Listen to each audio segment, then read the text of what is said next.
Journalists and various experts gather in Singapore for the 7th Annual Economic Research Institute for ASEAN and East Asia Editors Roundtable.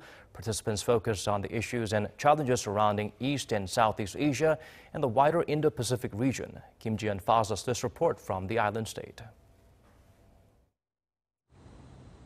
Around 50 people from more than 10 countries, including South Korea, Japan, and ASEAN member states, participated in the 7th Annual Editors Roundtable titled ASEAN and Indo-Pacific Challenges Ahead.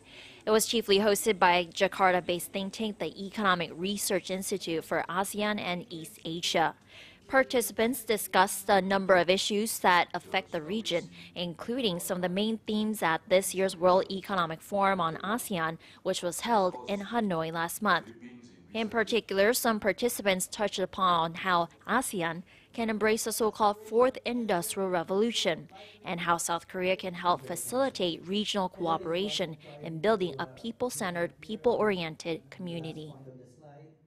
So South Korea developed a new southbound policy in order to connect Korea with Southeast Asia. So that is very promising for the regions. Korea has advantages and strength and competitive advantage when it comes to innovations, strengths that South Korea has. So South Korea can integrate innovation diplomacy as one of the core components of its southbound policy towards Southeast Asia. Participants also touched upon economic, political, and security issues, with the last session focused on the prevalence of so-called fake news in East Asia. They also discussed growing concerns about hydroelectric dams and the need to build infrastructure selectively by considering a region's environment and culture. South Korea's new southern policy seeks more cooperation with Southeast Asia and India, with the government in Seoul encouraging Korean companies to start or expand their business in the region.